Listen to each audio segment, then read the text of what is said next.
अनुसार कि धारा 21 क्या कह रही है। धारा 21 बैंकों की ऋण नीति के संदर्भ में है कि एटलीस्ट बैंकों को अपनी लोनिंग की पॉलिसी को किस स्टाइल से डिटर्मिनेट करना पड़ता है। तो किसी भी बैंक की लोनिंग पॉलिसी को एटलीस्ट डिटर्मिनेट करने में पावरफुल रोल जो प्ले करता है वो आरबीआई करता है। आरबीआई बैंकों की डेप्ट पॉलिसी को डिटर्मिनेट करेगा कि किस स्टाइल से लोन को डिस्ट्रीब्यूट करना है। आरबीआई जमाकर्ता के हित में किसी भी बैंक पर आरक्षित ऋण देने पर प्रतिबंध लगा सकता है।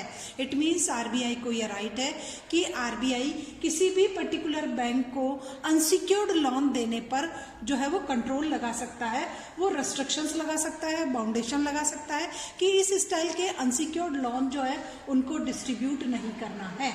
तो आरबीआई जब तक अगर बाउंडेशन लगा देगा तो बैंक उस लोन को डिस्ट्रीब्यूट नहीं कर पाएगा। और किस पर्टिकुलर ऑब्जेक्टिव के लिए कितना लोन देना है तो उसकी सीमा भी reserve Bank of India determinate कर देता है कि बियॉन्ड द लिमिटेशंस जाकर के बैंकों को लोन को डिस्ट्रीब्यूट नहीं करना है। और कितनी निर्धारित ब्याज दर है उस ब्याज दर पर ही लोन देना है। तो ब्याज दर और लोन की सीमा दोनों reserve Bank of India determinate कर देता है और उसके आगे जाकर के बैंक जो है वो लोन डिस्ट्रीब्यूट नहीं कर पाएगा। तो ये है सेक्शन 21 जो ये एक्सप्लेन कर रही है कि रियल में बैंकों को लोन देने की पॉलिसी किस स्टाइल्स की होती है, किस स्टाइल्स के लोन दे सकता है, किस लिमिटेशन से लोन दिए जा सकते हैं और एटलीस्ट कौन सा बियॉन्ड द लिमिट होगा जिस लिमिट के बाहर जाकर के रिजर्व बैंक जो वो पर्टिकुलर बैंक है वो लोन नहीं दे पाएगा। तो section 21 is totally related from the डेप्ट policy of a particular bank. Then आता है लाइसेंसिंग कि अनुज्ञा पत्र प्राप्त करना। तो धारा 22 के अनुसार किसी भी बैंकिंग कंपनी को अपना बिजनेस स्टार्ट करने से पहले लाइसेंस लेना कंपलसरी होता है। विदाउट लाइसेंसिंग जो है कोई भी पर्टिकुलर बैंक अपने फंक्शन को ऑपरेट नहीं कर पाएगा, अपनी ब्रांच नहीं ओपन कर पाएगा, अपना कार्यालय ऑफिसेज ओपन नहीं कर पाएगा। Then section 20 is totally related from the licensing policy कि how a bank can receive licence from RBI.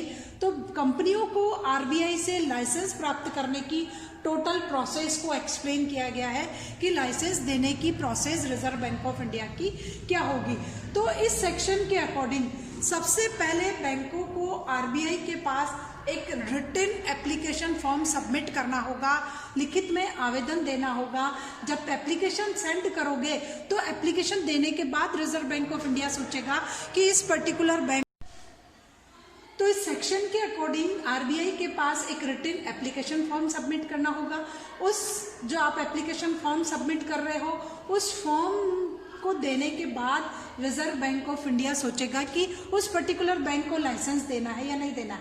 और लाइसेंस देने से पूर्व उस पर्टिकुलर बैंक की जितनी भी अकाउंटिंग बुक्स होगी एटलीस्ट उन अकाउंटिंग बुक्स को चेक किया जाएगा।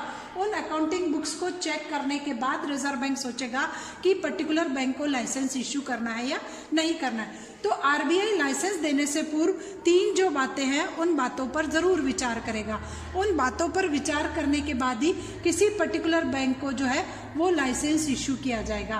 फॉर एग्जाम्पल सबसे पहले लाइसेंस देने से पहले बैंक क्या देखेगा, बैंकों की जमा धन को लौटाने की क्षमता कि एटलीस्ट बैंकों ने जो डिपॉजिट्स पर्टिकुलर पब्लिक से ली है तो बैंकों की कैपेसिटी भी है या नहीं है उस डिपॉजिट को लौटाने की। तो बैंकों के लौटाने की क्षमता पर ध्यान देना होगा, बैंकों की एक्टिविटीज़ पर ध्यान देना होगा कि बैंक किस स्टाइल की एक्टिविटीज़ में इन्वॉल्व है। बैंकों की एक्टिविटीज़ को देखने के बाद बैंक डिसाइड करेगा कि इस पर्टिकुलर बैंक को लोन देना है नहीं देना। तो reserve Bank of India in 3 बातों पर जो है पहले देखेगा कि बैंकों की जमा धन को लौटाने की क्षमता कि उनकी कैपेसिटी है या नहीं है, कि वो एटलीस्ट डेप्ट को रिटर्न कर पाएंगे या नहीं कर पाएंगे, एटलीस्ट बैंकों की एक्टिविटीज कैसी है, उनके क्रियाकलाप क्या है, उनके क्रियाकलापों के आधार पर फिर बैंक कौन सी एक्टिविटी में इन्वॉल्व है वो देखेगा। उसके बाद बैंक अगर फॉरेन कंट्रीज का है तो भी लाइसेंस लेना कंपलसरी होता है। फॉरेन कंट्रीज के बैंक जो इंडिया में आकर के अपना बिजनेस सेटअप कर रहे हैं बैंकिंग का, एटलीस्ट उनको भी रिजर्व बैंक ऑफ इंडिया से लाइसेंस लेना कंपलसरी है। जब तक वो आरबीआई से लाइसेंस नहीं ले सकते हैं वो पर्टिकुलर अपना एक्टिविटी बैंकिंग या स्टार्ट नहीं कर सकते हैं। अब बैंक ये देखेगा कि वो हमारे देशी बैंकों के साथ किसी प्रकार का भेदभाव तो नहीं कर रहे हैं। अगर वो हमारे बैंकों के साथ किसी प्रकार का कोई भेदभाव भेदभाव, पार्शियलिटी, डिस्क्रिमिनेशन कर रहे हैं तो बैंक इनको लाइसेंस नहीं देगा। तो लाइसेंस देने की ये कंडीशन है, लाइसेंस देने से पूर्व इन बातों को ध्यान देगा। और अगर लाइसेंस देने के बाद भी रिजर्व बैंक ऑफ इंडिया ये ऑब्जर्व कर रहा है कि वो प्रोविजन को फॉलो नहीं कर रहे हैं, रूल्स रेगुलेशन को फॉलो नहीं कर रहे हैं, then it may be possible कि रिजर्व बैंक ऑफ इंडिया को ये राइट है कि वो किसी भी पर्टिकुलर बैंक के लाइसेंस को कैंसिल कर सकता है। अब बैंकों को लग रहा है कि उनका जो लाइसेंस कैंसिल किया है एटलीस्ट वो गलत है, रॉन्ग है, तो वो आरबीआई के इस डिसीजन के खिलाफ सेंट्रल गवर्नमेंट के समक्ष जाकर के अपील कर सकते हैं, केंद्र सरकार को बता सकते हैं कि एटलीस्ट उन्होंने जो ये किया है लाइसेंस का कैंसिलेशन वो गलत है। तो सबसे पहले प्रोविज़न को फॉलो करना जरूरी है। आरबीआई को लाइसेंस निरस्त करने का अधिकार है, पर आरबीआई के डिसीजन के खिलाफ बैंकों को भी कोर्ट में केस करने का, फाइल करने का अधिकार है। उसके बाद आता है शाखा विस्तार, कि किसी भी पर्टिकुलर बैंक को अपनी ब्रांच को अगर एक्सपेंशन करना है तो शाखा विस्तार का जो है सेक्शन वो 23 है कि कोई बैंक अपनी ब्रांच का एक्सपेंशन करना चाहता है, ऑफिसेस का एक्सपेंशन करना चाहता है, स्थान का परिवर्तन करना चाहता है, प्लेस चेंजेस करना चाहता है, urban to city, city to urban, remote area, rural, कहीं भी आप शहर से गांव, गांव से शहर में जाना चाहते हो तो आपको अपनी ब्रांच को ट्रांसफर करने के लिए, स्थानांतरित करने के लिए, एक्सपेंशन करने के लिए at least reserve Bank of India से परमिशन लेना जरूरी है। अगर आप रिजर्व बैंक की अनुमति के बिना अपनी ब्रांच को ट्रांसफर नहीं कर सकते तो स्थानांतरित करने के लिए भी रिजर्व बैंक ऑफ इंडिया की अनुमति चाहिए। अब आपने जब आप स्थानांतरित कर रहे हो तो रिजर्व बैंक ऑफ इंडिया आपको इसकी परमिशन देगा या नहीं देगा, तो आरबीआई परमिशन देने से पहले ये देखेगा कि कंट्री में बैंकिंग का एक्सपांशन एक बैलेंसिंग फिगर में हो, संतुलित तरीके से बैंकिंग का विस्तार हो, कहीं कोई फ्लक्चुएशन नहीं हो, बैंकों की इकोनॉमिक कंडीशन एटलीस्ट किस स्टाइल की है बैंक उस पर भी ध्यान देगा, बैंक का पुराना इतिहास क्या है बैंक उस पर भी आरबीआई कंसंट्रेशन करेगा कि इसकी हिस्ट्री क्या है, उसकी इनकम जनरेशन की कैपेसिटी क्या है, पब्लिक के इंटरेस्ट के साथ वो कितना काम कर रहा है, तब जाकर के आपको बैंक की ब्रांच एक्सपेंशन की परमिशन मिलेगी। तो शाखा स्थानांतरित करने के लिए और शाखा के विस्तार के लिए रिजर्व बैंक ऑफ इंडिया से अनुमति लेना जरूरी है। अनुमति लेने से पूर्व बैंक देखेगा कि देश में बैंकिंग का बैलेंसिंग फिगर में डेवलपमेंट हो तो ब्रांच के ट्रांसफर की और एक्सपेंशन की परमिशन देगा।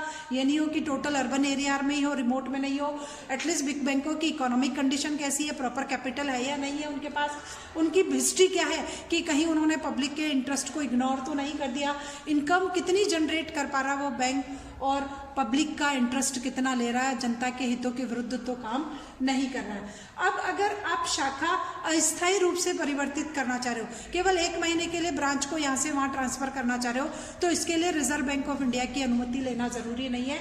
लेकिन हाँ, पूरा ही परमानेंट आप ब्रांच को ट्रांसफर करना चाह रहे हो तो आरबीआई की अनुमति लेना जरूरी है। नई शाखा खोलने के लिए जो बैंकिंग कंपनी है वो आरबीआई के पास एक रिटन में एप्लीकेशन फॉर्म देगी।